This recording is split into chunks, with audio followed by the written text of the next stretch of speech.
Assalamualaikum warahmatullahi wabarakatuh. Innal hamdalillah nahmaduhu wa nasta'inuhu wa nastaghfiruh wa na'udzu billahi min syururi anfusina wa min sayyiati a'malina. May yahdihillahu fala mudilla lahu wa may yudlil fala hadiyalah. Asyhadu an la ilaha illallah wahdahu la syarikalah wa asyhadu anna Muhammadan abduhu wa rasuluh. Rabbi shrah li sadri wa yassir li amri wahlul 'uqdatam min lisani yafqahu qawli. Alhamdulillah segala puji hanya milik Allah. Salawat serta salam senantiasa kita haturkan kepada suri tauladan kita Nabi Allah Muhammad Sallallahu Alaihi Wasallam yang telah mendakwahkan Islam sehingga kita semua bisa mengenal nikmatnya iman dan indahnya syariat Islam, dan kemudian kita termotivasi untuk terus mencari ilmu agar iman kita terus bertambah kuat.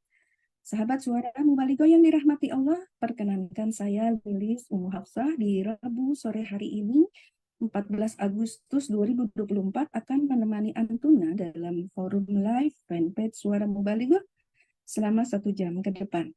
Saya haturkan jazakumullah khairul jaza bagi yang telah bergabung bersama kami. Dan kemudian kami berharap Antuna dan kita semua senantiasa dalam keadaan sehat walafiat dan mendapat perlindungan dari Allah Subhanahu wa taala dalam keberkahan rizki serta keberkahan usia kita. Amin, amin ya rabbal alamin. Selanjutnya, kami juga berharap agar studi kiranya Antuna mengundang sahabat, saudara, dan keluarga muslimah lainnya untuk bergabung, agar forum ini bisa menjadi ladang amal jariah bagi kita semua yang terlibat di dalamnya. Jangan lupa juga agar Antuna bisa nanti menuliskan pertanyaan atau pernyataan karena tema yang diangkat kali ini sangat menarik, yaitu Peraturan Pemerintah Nomor 28 Penyediaan Alat Kontrasepsi Merusak Generasi. Mengapa kita angkat tema tersebut? Karena akhir-akhir ini kita benar-benar dikejutkan dengan berita penerbitan Peraturan Pemerintah Nomor 28 2024 yang telah disahkan oleh Bapak Presiden Jokowi pada tanggal 26 Juli 2024 yang lalu tentang peraturan pelaksana Undang-Undang Nomor 17 Tahun 2023 terkait masalah kesehatan, di mana di salah satu pasalnya kemudian telah menuai kontroversi, perdebatan, dan bahkan kecaman dari berbagai pihak. Karena pasal tersebut telah mengatur penyediaan alat kontrasepsi untuk remaja dan pelajar. Sontak hal ini menimbulkan keresahan. Kebijakan ini memang sengaja dibuat untuk menyelamatkan masa depan generasi, ataukah justru sebaliknya akan merusak generasi?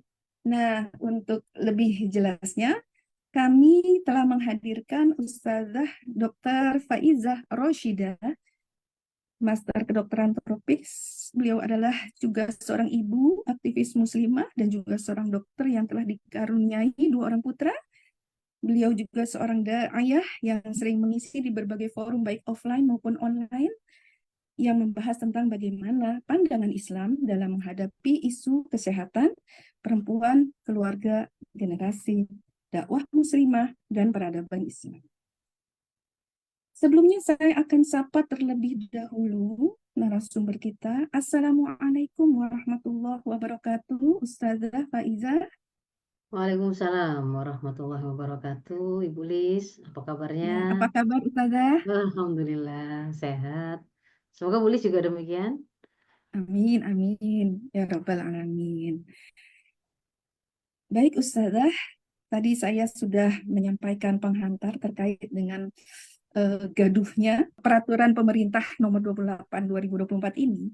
Bisakah Ustazah jelaskan apa sih sebenarnya isi dari PP Nomor 28 2024 ini, dan mengapa kemudian PP Nomor 28 ini menjadi pro kontra atau menjadi perdebatan di tengah masyarakat?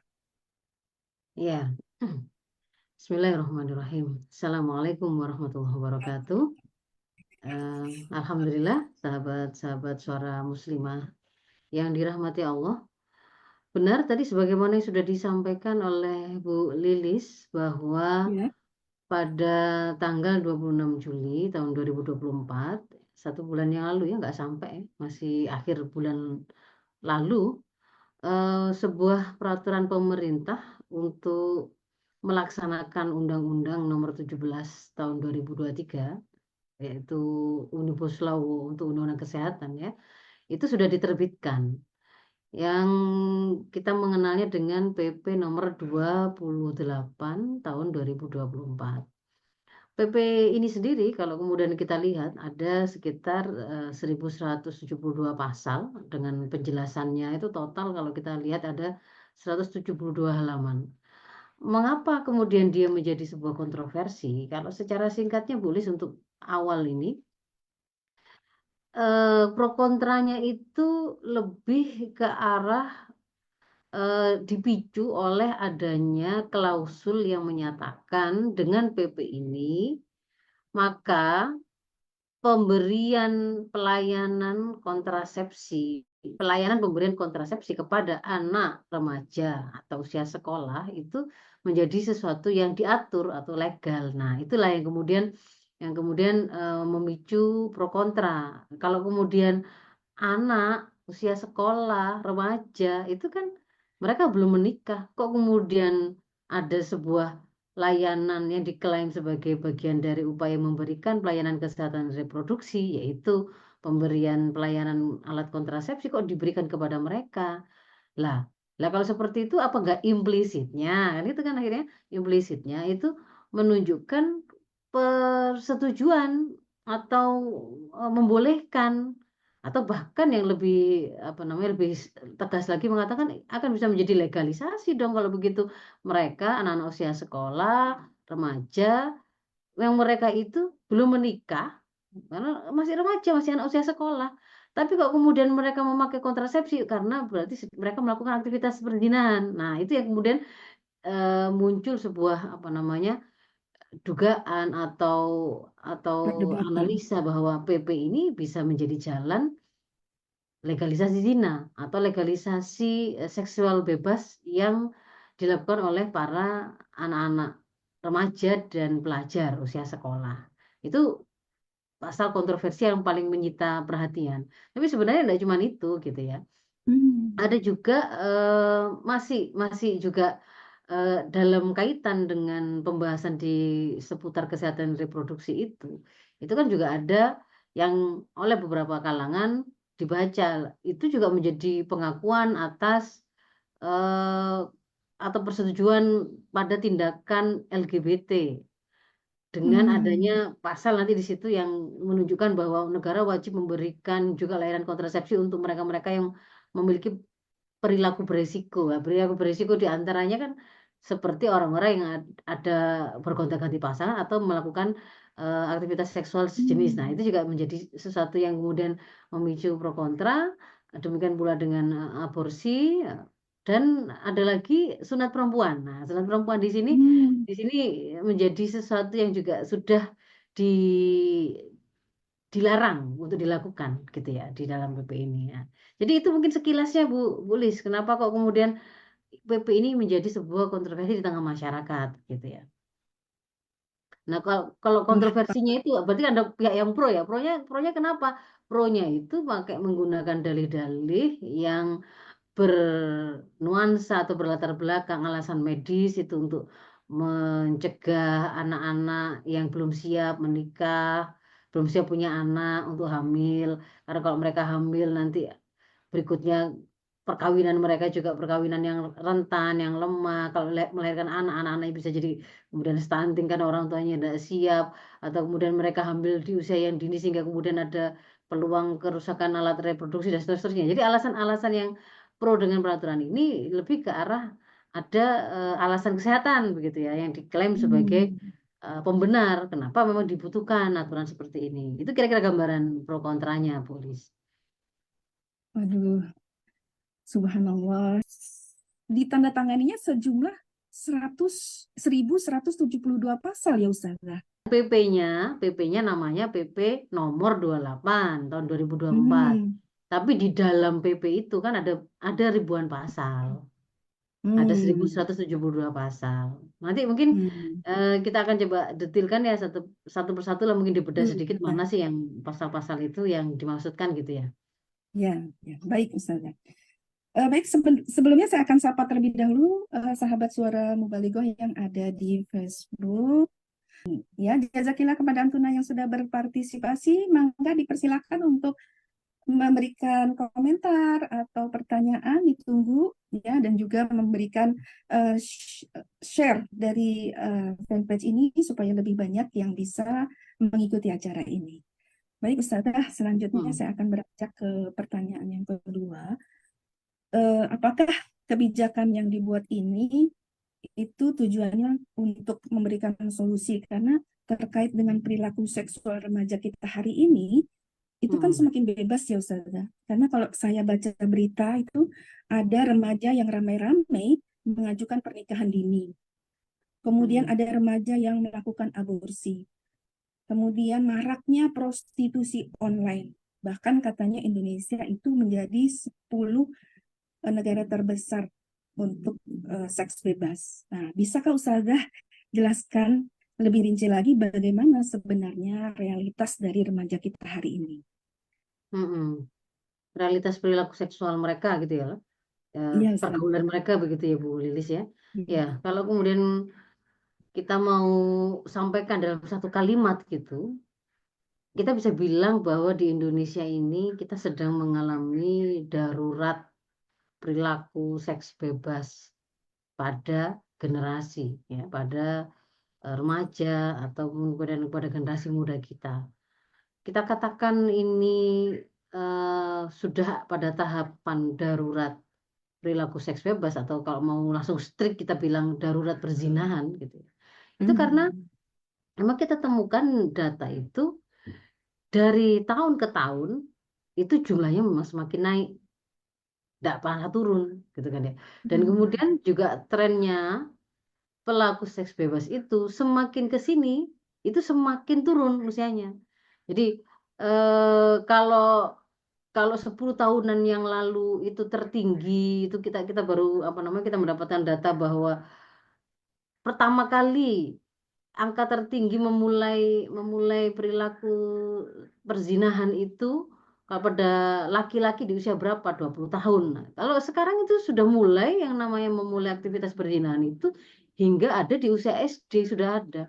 Bahkan SD pun kemudian sudah ada yang mulai hamil, sudah Hmm. banyak yang kemudian terkena beberapa penyakit menular seksual lah itu menunjukkan bahwa memang ini sesuatu yang cukup urgent gitu ya. Jadi dari sisi angka selalu naik, dari sisi pelaku ternyata itu semakin lebih awal generasi itu mengenal perilaku seks bebas ini atau perzinahan ini.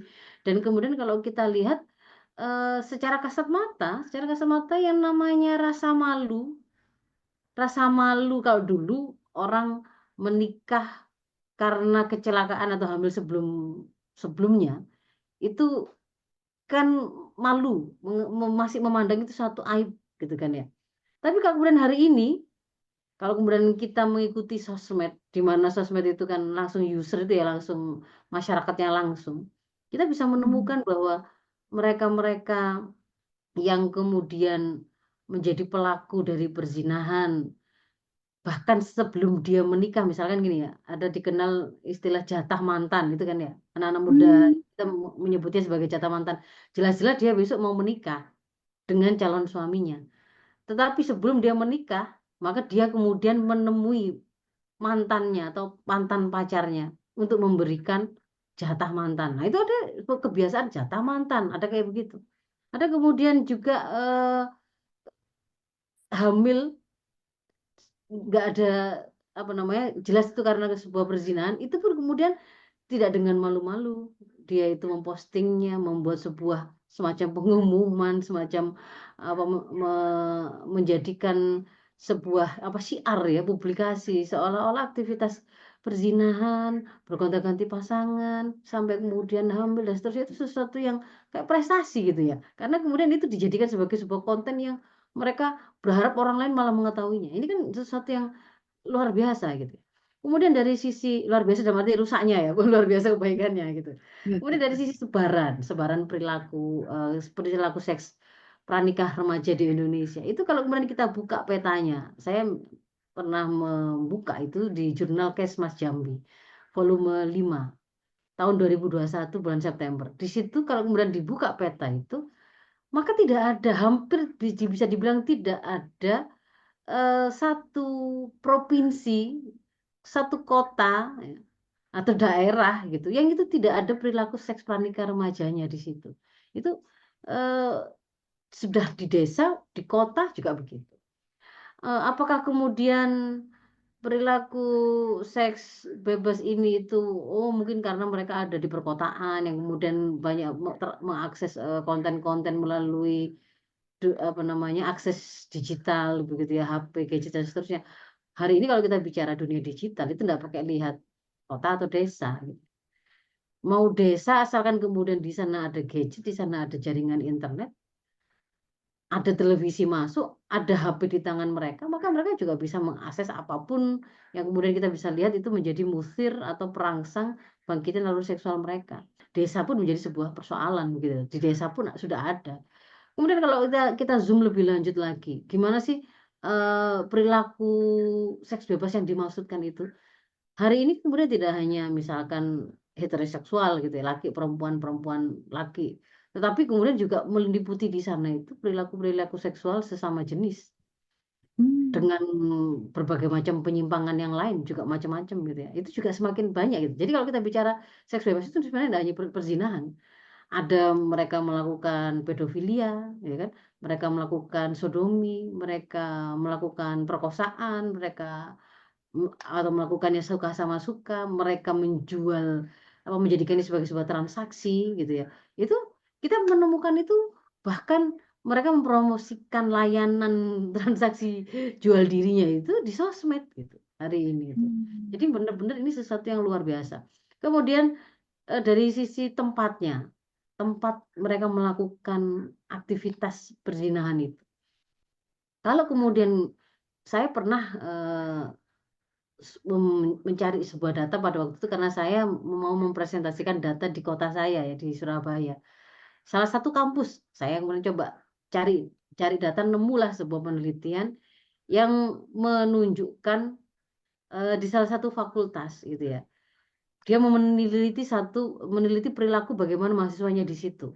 84%, 84% dari yang diteliti itu biasa yang kemudian melakukan pegangan tangan, 70% berpelukan, 70-an% itu juga ikut berciuman, mulai meraba bagian tubuh sensitif itu sekitar 40%, sampai kemudian ada juga yang melakukan oral seks dan sekitar 25% itu sudah berzina.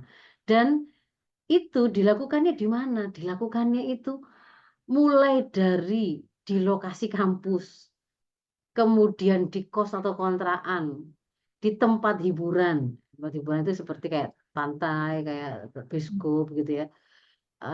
Di rumah maupun di kafe, kantor gitu ya. Kantor ataupun ini di tempat lain, ada hotel, ada di mobil juga ada ternyata. Jadi di sini Masya Allah, jadi memang semakin ke sini kalau kemudian kita bilang itu juga sudah menunjukkan intensitas yang semakin parah kan gitu kan, semakin parah itu juga menunjukkan kedaruratan. Tetapi kalau mau kita tambah lagi supaya tergambar betapa parahnya itu, setelah mereka melakukan free sex tadi atau aktivitas seksual bebas tadi, itu kan kemudian tidak berhenti dari sampai di situ dampaknya itu. Ada dari mereka kemudian hamil, terjadilah yang namanya KTD, kehamilan tidak diinginkan. Kalau kemudian itu tidak diinginkan, maka mereka akan menginginkannya untuk mengaborsinya. Ketika kemudian mereka mengaborsi, berarti mereka melakukan sebuah keharaman lain, kan itu kan ya. Ya. Secara medis, kalau kemudian aborsi itu bukan aborsi dengan indikasi medis, kan nggak diterima. Yang itu kemudian membuat mereka masuk ke dalam layanan pemberian aborsi yang tidak sehat, yang tidak aman. Ada kali yang kemudian mereka di situ mengalami perdarahan, ada kali yang kemudian akhirnya ada robekan, bahkan sampai bisa jadi kehilangan tidak sekedar eh, rusak apa namanya organ reproduksinya, juga bisa kehilangan nyawa. Itu kehamilan tidak diinginkan. Ada juga yang kemudian nggak hamil, tetapi nggak selamat dari sisi mereka tertular penyakit menular seksual. Sehingga kemudian kita melihat ada anak-anak sekolah yang sudah harus menjadi pesakitan karena mereka mengalami sifilis, mereka mengalami infeksi HIV, sudah AIDS, ya, akhirnya seumur hidup jadi orang dengan HIV AIDS. Ketika kemudian melahirkan anak-anaknya akhirnya juga menimbulkan sebuah persoalan yang itu lebih bertambah lagi, bertambah lagi, bertambah lagi. Jadi itulah kemudian kalau kita bilang sebelum ada PP ini, situasi yang sedang kita hadapi hari ini tentang bagaimana perilaku seksual generasi muda kita, itu adalah darurat. Sudah darurat levelnya, alarmnya itu. Dan di antara yang tadi disebutkan oleh Bu Lilis, bahwa ada di antara mereka yang kemudian apa namanya didapati banyak mengajukan dispensasi nikah, ya, mereka akhirnya melakukan pernikahan dini. Betul itu dari tahun 2016 sampai 2022 itu trennya naik naik terus, dan yang tertinggi memang ketika musim pandemi. Ketika mereka itu ada justru banyak di rumah, banyak mengakses internet, banyak terpapar dengan banyak hal, itu ternyata menjadi sebuah kesempatan mereka banyak melakukan sebuah aktivitas kemaksiatan, perzinahan itu tadi. Nah, itu. Jadi pada waktu penyakit mengancam orang-orang yang suka maksiat ini, mereka juga membuat sebuah perilaku yang mengancam masyarakat sendiri. Karena kalau dalam pandangan Islam, ketika kita membacanya ya, ketika ada kemaksiatan, zina atau riba itu merajalela, kalau sebuah hadis kan mengatakan, maka ini seolah-olah penduduk negeri itu menghalalkan azab Allah atas diri mereka. Jadi itu sudah sebuah ancaman yang luar biasa. Kita bukan pelakunya sekalipun, kalau kemudian perilaku seks bebas yaitu perzinahan semacam ini itu kita biarkan, kita juga termasuk yang akan merasakan dan mendapatkan azab yang diberikan oleh Allah gitu, gitu Bu Lilis. Waliyahzubillah. Jadi dampak yang ditimbulkan akibat daripada PP 28 ini sungguh sangat luar biasa. Bukannya menyelesaikan masalah dari kondisi generasi kita, anak-anak kita yang sudahlah banyak banyak banget persoalan dari mulai narkoba, kriminalitas yang makin muda, uh, kemudian bullying dan lain-lain. Ini tentunya bukannya menyelesaikan masalah, tapi akan menambah masalah-masalah baru bahkan yang luar biasa, ya, dahsyat dampaknya ini. Terus kemudian apa sih yang bisa kita harapkan kalau nasib anak-anak kita yang mana kita tahu katanya nih Indonesia nanti di 2045 nih akan mendapatkan bonus demografi di mana populasi remaja usia remaja itu sekitar 70%. Apa yang kita harapkan dari mereka gitu kalau mereka hari ini dalam keadaan yang sangat lemah, ya sangat rusak gitu ya, diancam dari berbagai sisi gitu. Begitu ya Ustazah. Kalau apa yang kita harapkan dari generasi yang rusak ya tidak ada. Ya. Kalau kita berharap ya bukan generasi emas yang akan kita panen. Yang akan kita panen kalau kemudian kita membiarkan kerusakan-kerusakan yang semacam ini ada pada diri generasi kita tidak menghentikannya, gitu ya. Maka yang terjadi adalah kita akan memanen sebuah kehancuran negara dan bangsa. Kita tidak akan memiliki, kita tidak akan sanggup melahirkan generasi-generasi penerus yang akan eh, meneruskan perjuangan kita membangun peradaban yang mulia, yang akan kemudian menjadikan bumi ini itu tempat untuk beribadah dan merealisir ketaatan kepada Sang Pencipta, sehingga kemudian bisa dirasakan kemaslahatan itu oleh seluruh alam gitu kan, ya nggak hanya manusianya. Tentu seperti itu Bu Lilis ya. Jadi kalau kemudian kita tadi Bu Lilis menyampaikan bahwa PP ini berarti bisa jadi semakin memperburuk situasi generasi kita. Dari apa yang saya gambarkan tadi, ya betul. Kalau mau kita coba coba kita detilkan gitu ya satu persatu.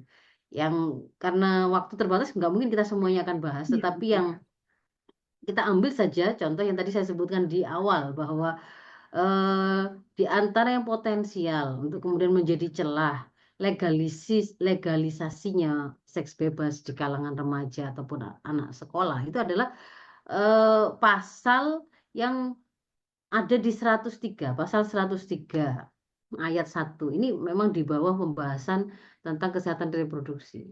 Jadi di situ berbunyi upaya kesehatan sistem reproduksi usia sekolah dan remaja itu paling sedikit berupa pemberian komunikasi, informasi, dan edukasi KIE. Ini kalau orang-orang nakes langsung ngerti KIE itu sebenarnya itu adalah kita melakukan edukasi, kita menyampaikan informasi, kita memberikan melakukan komunikasi yang membuat pasien itu ngerti gitu loh ya tentang apa yang sedang kita terangkan. Itu namanya KIE, komunikasi, informasi, edukasi.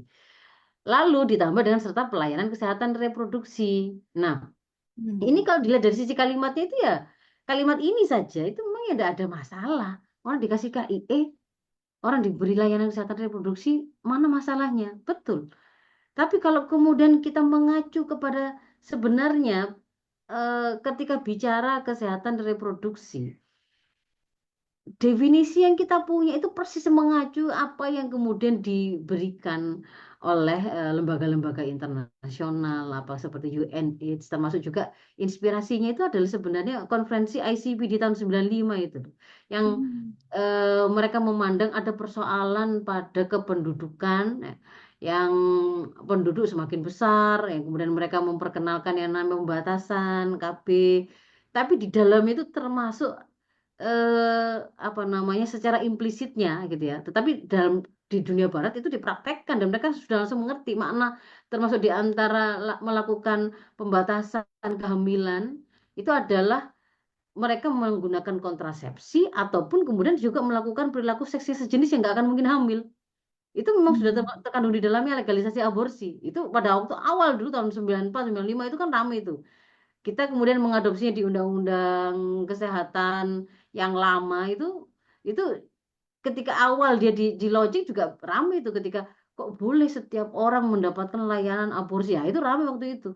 Kemudian juga diperkenalkan yang namanya perilaku seks sehat dan aman dengan apa namanya singkatnya disebut sebagai safe sex, seks aman.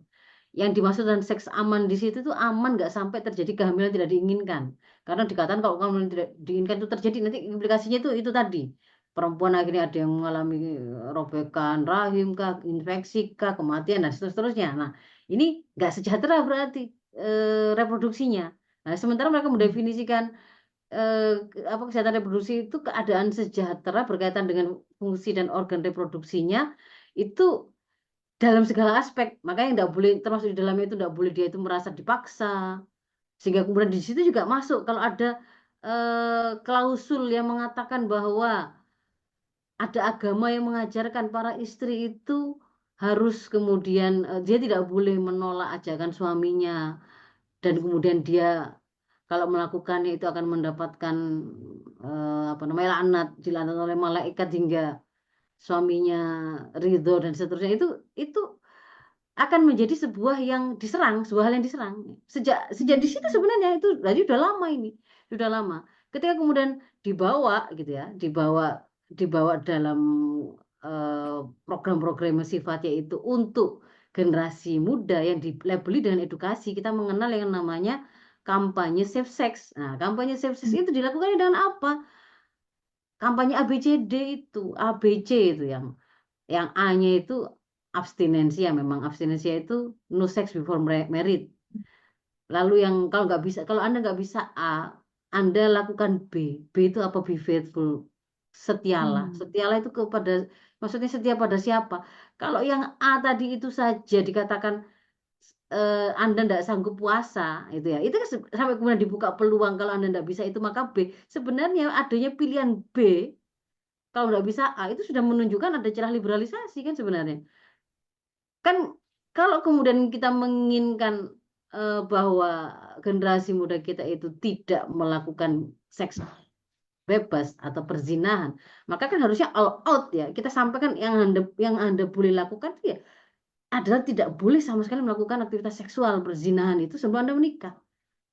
Karena itu adalah sebuah keharuman, karena itu adalah sebuah kerusakan. Ketika di sana itu adalah kemaksiatan, maka implikasinya itu begini-begini kita sampaikan all out di situ. Mau pakai edukasi, mau pakai komunikasi, mau pakai pemberian informasi, termasuk juga kemudian di backup dengan kerja di sistem media, di sistem pendidikan, ditambah dengan sanksi yang tegas kalau ada yang melanggar. Ya, harusnya kan ke arah sana. Tetapi pada waktu dilakukan yang namanya proses pemberian edukasi ini tadi, dan itu dibatasi hanya untuk menyampaikan safe sex, dan healthy sex. Safe sex itu artinya nggak sampai hamil, healthy sex itu pokoknya jangan sampai ketularan penyakit, dan itu jurusnya cuma satu. Sebenarnya mereka itu mau mengarah kepada apa? Gunakan kondom, dengan kondom ada dual protection yang Anda punya. Dual protection itu apa ya? Itu tadi memproteksi dari kehamilan dan memproteksi dari penyakit. Itu kan sebenarnya itu dari dulu itu seperti itu. UNH rekomendasinya juga kayak gitu. Nah, yang dibawa di dalam apa, muatan ini sebenarnya membonceng di dalam istilah kesehatan reproduksi itu, gitu loh sebenarnya. Jadi cuman ketika kemudian ratifikasi itu dilakukan di negeri ini, yang negeri itu mayoritas itu Muslim dan mereka masih memiliki hero untuk tidak serta-merta dan tidak akan menyetujui secara terbuka perzinahan, nggak mungkin mereka menyetujui. Maka kemudian di situ memang ada sebuah apa namanya, di-adjust gitu aturan tadi itu, seolah-olah di situ dibawa, enggak, kita tetap menggunakan edukasi itu bukan promosi kondom kok, tapi kita untuk mengajari anak-anak itu tetap pertama dalam moral dan agama, selalu seperti itu. Padahal sebenarnya undang-undang kita kok kok muncul PP ini ya, karena ada undang-undangnya. Undang-undangnya yang mengadopsi, yang meratifikasi tentang kesehatan reproduksi. Dari mana itu kalau kemudian kita runtut itu ya dari undang-undang yang sudah disetujui secara global mulai dari ICPD dan seterusnya itu. Nah, itu kalau kemudian kita kembalikan ke sini, akhirnya menjadi sesuatu yang tidak aneh kalau kemudian hari ini tahap berikutnya setelah setelah kemarin-kemarin itu edukasi sudah dilakukan, Anda kalau nggak bisa abstinensia atau nggak bisa no sex before marriage, Anda boleh nge-sex tapi dengan pacarmu dan setialah. Baby faithful itu kan setialah, padahal kan bukan setia pada suami atau istrinya, masih anak sekolah, nggak mungkin kan gitu kan ya. Jadi pada siapa? Pada pacarnya. Pada pacar itu kan berarti zina sudahan gitu kan ya. Nah, setelah itu di ditambah lagi semakin terlihat aroma liberalnya itu ketika kalau misalkan kamu udah bisa setia, artinya nggak bisa tetap pada satu pasangan yang zina tadi, mau gonta-ganti gitu ya. Maka ABC itu kan ya. C itu apa? Use kondom, pakai kondom. Nah, di situ sebenarnya yang kemudian mereka mereka mau tuju itu. Nah, kalau edukasi sudah disampaikan, gini loh jurusnya ya, supaya kamu tidak sampai hamil, supaya kamu tidak kena penyakit, pakai kondom. Maka sekarang adalah aksinya. Jadi di tahun ini PP untuk melaksanakan lebih kafah dalam tanda kutip ya, eh, undang-undang yang mengatur tentang kesehatan reproduksi ini adalah juga dengan pemberian layanan. Kalau tahun-tahun sebelumnya ketika kita menyampaikan analisa ini gitu ya, kita sampaikan bahwa kalau di dunia global di barat ini kan sudah dilaksanakan, dan itu nanti akan mengarah pada disediakannya alat-alat kontrasepsi secara terbuka seperti apa, kondom machine gitu ya, seperti ATM kondom yang bisa diambil, dimasukkan koin langsung keluar sendiri, dan itu akan ditaruh di gini gini gini. Ketika dulu itu kita sampaikan seperti itu, banyak sekali yang kemudian melakukan sebuah sebuah apa namanya, sebuah narasi penolakan, enggak kayak gitu, kita kan negara religius. Nah, faktanya kemudian ternyata hari ini di PP dari undang-undangnya, untuk melaksanakan undang-undangnya dikatakan bahwa termasuk di antara pemberian layanan kesehatan reproduksi itu adalah penyediaan kontrasepsi. Jadi kan sebenarnya masih nyambung ini. Ini bukan hal yang tiba-tiba ada gitu loh Bu Lili sebenarnya. Nah, jadi itu seperti itu. Jadi di pasal 103 ayat 1, ayat 2 gitu ya. Sudah mulai di ayat 2-nya itu yang berbunyi. Kalau pemberian komunikasi, informasi edukasi setidaknya berkaitan dengan penjelasan tentang sistem, fungsi, proses reproduksi, bagaimana menjaga alat kesehatan, menjaga kesehatan alat reproduksi, menerangkan tentang perilaku seksual beresiko dan akibatnya, dan KB juga melindungi diri dan mampu menolak hubungan seksual. Jadi meskipun ini anak-anak sudah diajarin tentang KB, sebenarnya konsepnya kalau memang mereka itu belum menikah, buat apa ada KB sebenarnya, enggak cocok ya. Ini kan memang kita semata-mata sebenarnya hanya meratifikasi dan copy paste strategi yang dilakukan oleh UNH untuk menangani persoalan yang sebenarnya itu adalah karena kegagalan sistem sekuler kapitalisme menyelesaikan persoalan ini, begitu Bu Lilis.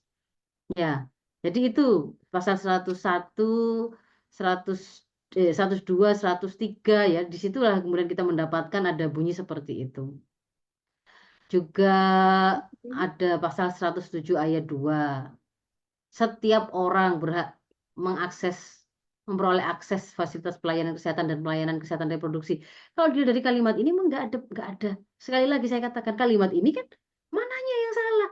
Setiap orang kan ya berat dong kalau misalkan dia tuh punya ada keluhan di organ reproduksi, masa nggak boleh? Siapa tahu dia tuh ada masalah menstruasi misalkan, kan boleh, betul. Tetapi yang dimaksudkan di sini kalau kemudian kita hanya lihat itu sebagai sebuah nukilan-nukilan yang terpisah, nggak bisa kita baca bahwa sebenarnya ini kita itu sedang digiring ke arah persis cara pengelolaan persoalan kependudukan dan apa namanya penanganan infeksi menular seksual ala sekularisme kapitalisme yang tidak mengenal halal haram. Persis seperti itu sebenarnya. Itu begitu, Bu Lilis ya.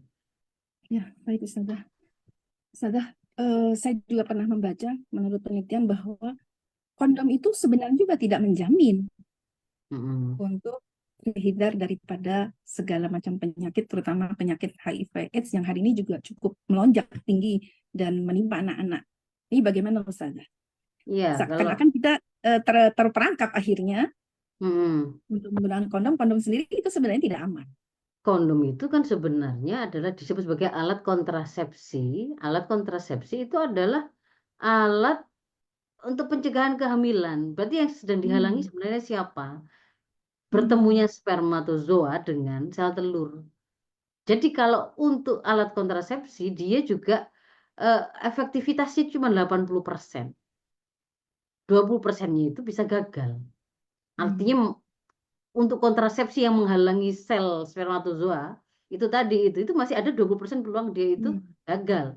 Nah, sementara yang kemudian diklaim use kondom maka Anda akan mendapatkan dua proteksi termasuk terproteksi dari penyakit menular seksual itu adalah sebuah klaim yang salah karena dia hanya memiliki efektivitas itu 26%.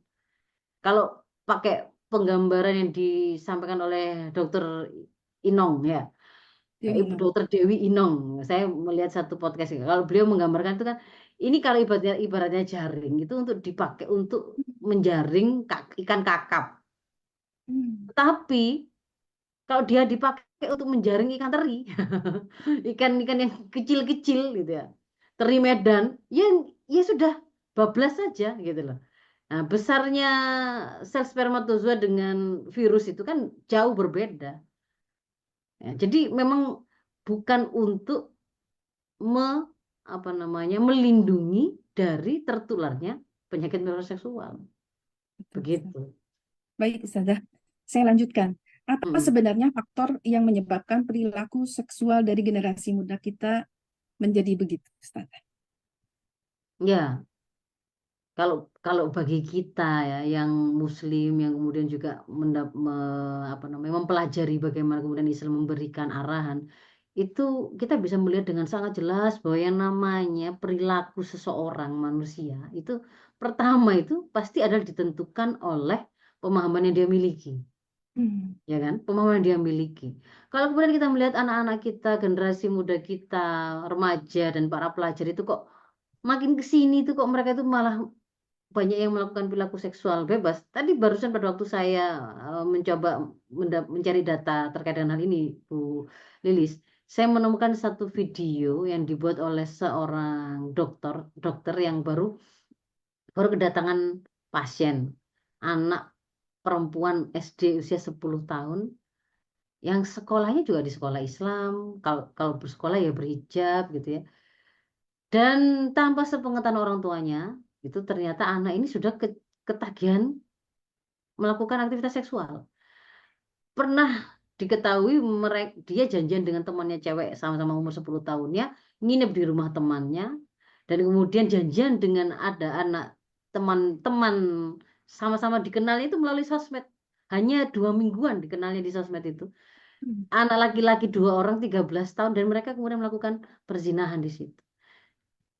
Yang membuat si dokter ini tuh speechless itu kan kan karena dia mengira anak ini itu tadi itu trauma ini merasakan ketakutan atau ternyata tidak gitu. Ternyata si anak ini justru justru merasa merasa itu pengalaman yang menyenangkan. Dia menceritakannya dengan sebuah nuansa itu menyenangkan. Bayangkan 10 tahun.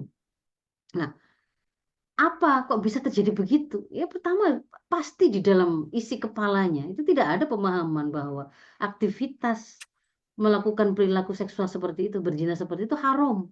Makna haram itu implikasinya itu ya. Makna itu adalah bahwa kamu sebagai hamba yang sudah diciptakan oleh Tuhanmu, kamu itu dilarang untuk melakukan itu. Kalau kemudian kamu lakukan itu, selain pasti membawa pada keburukan di dunia ini, di akhirat itu akan mengatakan pada kemurkaan Allah kan gitu kan? Itu kan tidak difahami pasti, tidak difahami pasti. Apakah orang tua yang tidak memberikan, atau kalau kemudian kita bicara kalau itu banyak berarti memang tidak ada sebuah mekanisme yang dimiliki oleh negara ini untuk membuat generasi kita paham hal itu. Jadi pertama adalah generasi kita pemahaman mereka terkait dengan tuntunan perilaku seks yang benar dan salah, mana halal mana haram itu sangat lemah. Dan itu kalau kita membaca lebih lanjut, pasti di situ ada sebuah kelemahan dari pihak-pihak yang seharusnya mengajarkan kepada mereka. Pertama tentu adalah rumah, orang tua dan keluarga sebagai sekolah pertama dan utama. Berikutnya, kalau kemudian kita bicara ini melahirkan generasi skala bangsa, skala nasional yang besar, semuanya anak harusnya itu ya ngerti hal itu. Bukan sekedar kalau anaknya kiai, anaknya ustazah, dia bakal dipahamkan. Kalau enggak ya berarti ya nasibnya. Enggak gitu. Berarti apa? Harus ada sebuah mekanisme pengelolaan sistem pendidikan yang membuat anak-anak kita itu memiliki kepribadian Islam memang yang membuat mereka itu ngerti mana halal, mana haram, mana perilaku baik, mana perilaku buruk, mana terpuji, mana tercela. Itu harusnya kan berarti ya. Jadi sekarang ada apa enggak itu? Enggak ada berarti. Apalagi kemudian cuma pendidikan yang diklaim sebagai pendidikan seksual tadi ternyata hanya kampanye safe sex and healthy sex tadi dengan apa? Kampanye kondom tadi. Ya itu ya bukan pendidikan itu malah penyesatan sebenarnya kan gitu kan ya. Itu satu, persoalan pemahaman. Yang kedua, bahwa di dalam diri manusia, termasuk anak-anak kita, remaja ataupun anak sekolah, mereka kan sebagai manusia itu yang memang selain dia itu punya akal, dia juga punya riza, punya naluri. Di antara naluri yang mereka punya itu memang naluri seksual, yang di antara penampakannya adalah ada ketertarikan kepada lawan jenis, ada keinginan untuk memenuhinya dengan melakukan aktivitas seksual dengan yang bisa memuaskannya. Nah, itu hari ini kalau kemudian kita lihat, sudahlah dia tidak pernah mendapatkan pengajaran bagaimana cara mengendalikan naluri tadi supaya disalurkan dengan pemahaman yang benar. Kalau belum ada kalau belum ada pembunuhan yang benar berarti bagaimana dia itu bisa mengeremnya, bisa mengendalikannya. Tidak diajari itu. Yang ada justru musir atau apa ya? Faktor-faktor eksternal habis-habisan menggempur dia itu dalam rangka apa? Justru membangkitkan naluri seksualnya setiap menit, setiap detik. Dia buka sosmed, dia lihat sinetron, dia lihat film, dia buka bacaan-bacaan buku komik dan seterusnya. Dia main game, isinya semuanya itu musir terhadap naluri Aurizah naunya dia. Padahal kan naluri seksual itu akan terbangkitkan bisa melalui fakta langsung, gitu kan ya. Dia melihat fakta langsungnya atau dia menghadirkan pemikiran-pemikiran seputar hal yang merangsang tadi meskipun dia sendirian. Nah, dia sendirian, tapi dia pernah menonton film porno, dia pernah membaca bacaan cabul, pernah membaca cerpen begini, bisa. Nah, itu menjadi sesuatu yang juga memicu kerusakan perilaku generasi kita. Yang berikutnya adalah lebih masif lagi hari ini itu dengan dunia digital, digitalisasi ini, Bu Lilis. Dan sayang sekali di dunia digital kita itu tidak juga direspon dengan bagaimana kemudian kita menyiapkan anak-anak kita supaya mereka melek digital, punya literasi digital, membuat mereka itu ngerti bagaimana memanfaatkan gadgetnya dan internet itu dengan aman. Akhirnya itu banyak sekali yang kemudian terjebak dalam mm, apa itu menjadi korban dari sindikat predator anak, ya, atau kemudian mereka yang sedang mencari mencari apa video-video porno yang dilakukan oleh anak untuk mereka jual itu sampai kemudian menimpa juga para ibu-ibunya kan. Jadi ada ibu-ibu yang kemarin sempat viral kok ibu kok melakukan perilaku melecehkan anaknya sendiri dan dia syuting ya karena dia ada ibu-ibu yang memang melakukan itu untuk menghasilkan video yang akan dia jual. Lah ini anak-anak kita, sudahlah dia tadi itu ada gempuran itu sekarang itu lebih parah dengan dunia digital ini tadi, dan mereka tidak disiapkan menghadapi itu. Nah, itu diantaranya gitu ya. Jadi eh, kalau yang lain-lainnya ada juga diikuti dengan sistem media yang kita punya. Sistem media yang kita punya kan apa? Baik itu media digital maupun eh, hari ini hampir semuanya di digital ya. Kita bisa melihat nggak ada yang namanya cyber polisi polisi dunia digital yang itu benar-benar melaksanakan tugasnya. Kalau udah ada nemu predator, penjahat, kejahatan seksual yang nyari-nyari anak itu kan juga aman-aman saja. Judi online saja mau mau memberantasnya aja kesulitan gitu loh. Karena memang kita tidak memiliki ketahanan dalam hal ini. Ditambah dengan sistem persangsian. Sistem persangsian. Ketika kemudian ada orang yang melakukan perzinahan, mereka melakukan apa namanya? Menjual dirinya atau melakukan pelayanan prostitusi, jelas-jelas itu juga nyata mengiklankan diri juga nggak masalah. Nah, itu sistem persangsiannya lemah. Akhirnya membuat apa ya, semakin tumbuh subur lah, begitu kan ya, semakin tumbuh subur.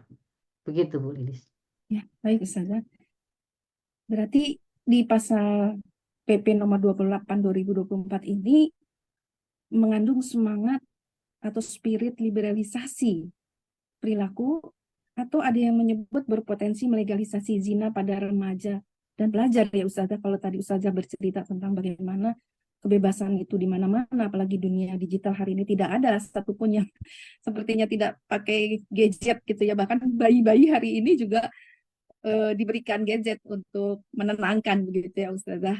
Ini bagaimana? Dan bagaimana juga ini ada klarifikasi dari jubir ketika kita ramai-ramai gaduh menyatakan bahwa ini adalah lampu hijau untuk legalisasi zina. Jubir Kemenkes mengatakan bahwa maksudnya tidak seperti yang ditafsirkan masyarakat, begitu Ustazah. Hmm. Ya, jadi sebenarnya kalau kemudian ada klarifikasi dari Jubir Kemenkes yang mengatakan masyarakat ini salah paham gitu ya.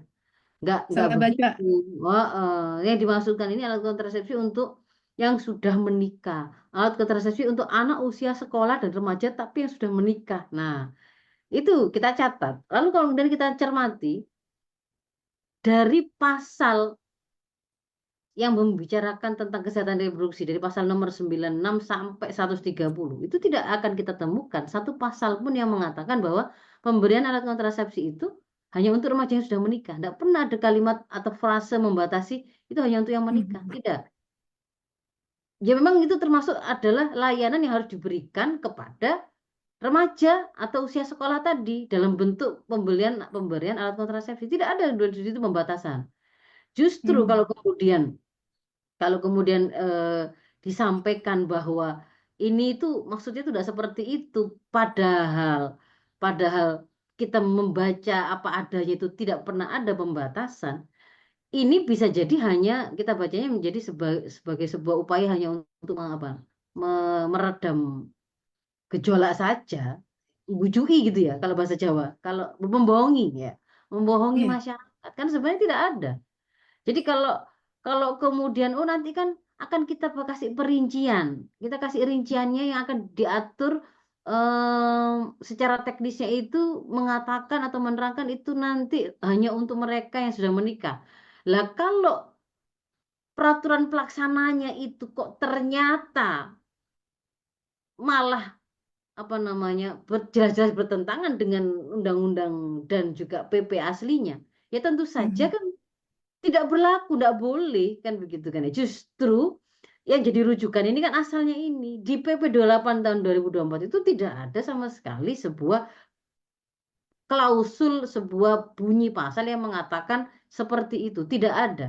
Sehingga kalau kemudian dikatakan eh, apa namanya itu hanya untuk yang sudah menikah, itu hanya opini pribadi dari subjektif dalam pikirannya Pak Jubir Kemenkes, tapi tidak secara objektifnya ada di undang-undangnya.